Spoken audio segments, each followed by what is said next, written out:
Rousseau. So now the man we've been speaking about, the best one-day batsman in the world, AB de Villiers, comes out. Look at that average, 51.2. Over 174 matches, if you don't mind. 7,000 runs, 1800s, and the strike rate of just under 100. Extraordinary reading.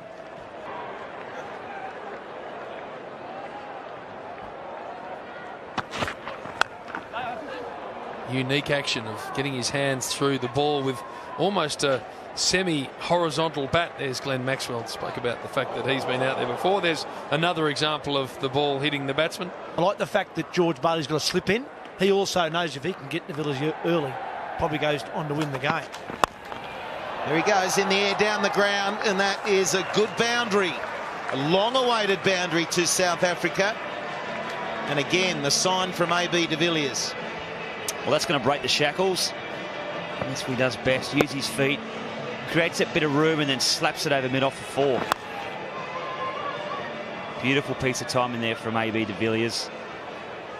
That's what they need now. They need these two guys to bat for a long, long time. Rivalry. Watson continues. Oh, he's hit that so crisply. That's an easy shot for him. That's where he's so strong for that offside there. Just a bit of width again from Shane Watson. It's exactly how he started last over. Tries to change the pace, but there's just enough width for the batsman to free his arms. And interestingly enough, that's exactly how they started last over that Shane Watson bowled. With a boundary, that same spot was Amlar. 2 balls remaining. It's not a bad stroke either. Gee, he just finds the gap. Again, it's a controlled movement. I think he's in the best form of his career right now, and that's saying something because he's been in good form in a number of years, but he's just hitting balls exactly where he wants to. That's not a bad ball. The first one I thought from Shane Watson to start the over was a bit wide. That's not too bad. It's pretty straight. He just plonks the foot down and whips it over mid-wicket for 4. Oh, get out of here. That is ridiculous. What an over for de Villiers. 3 for 189.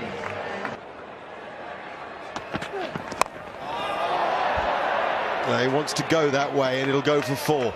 It really hurries across this outfield.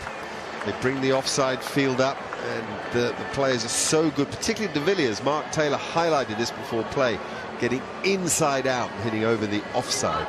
That's exactly what he's done. He's sensed his opportunity, fields up. He's taken advantage. He thinks that with the bats that they're using these days, if he can get half a bat on it, it's going to fly up that infield for 4.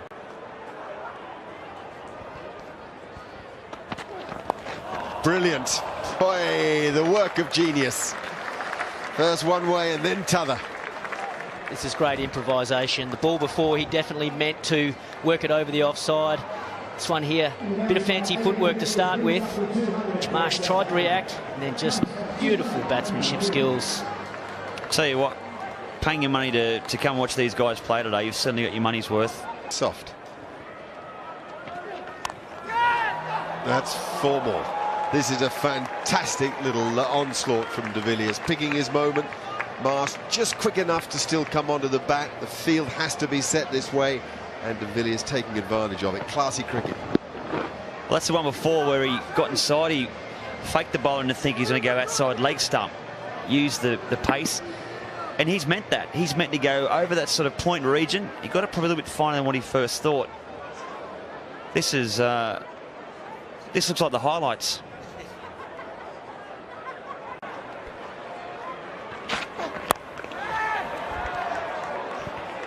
Hit the ball so hard, doesn't he, from that preset base of his.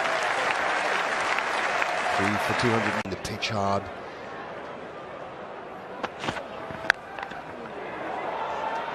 Holding it, this guy is quite difficult. Back comes Amla. And Amla is fit as de Villiers. This is where the guys have put in hard yards behind the scenes. This is where training matters.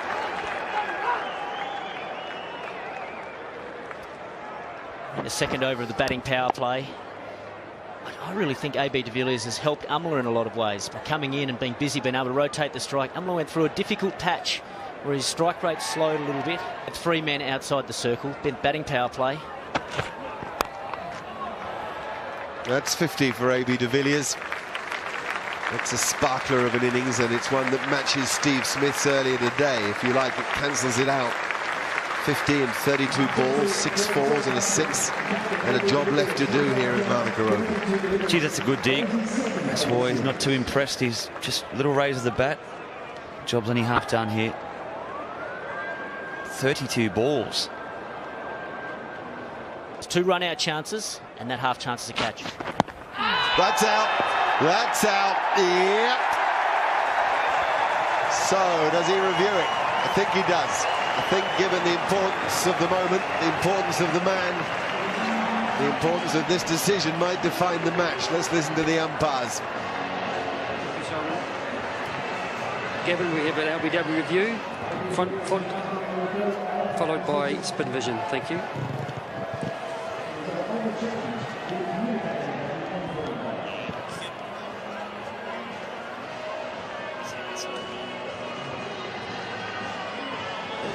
Yeah, fair delivery. Moving on to spin vision.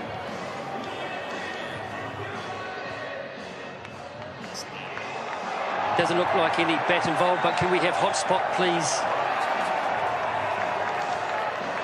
No hot spot. No hot spot.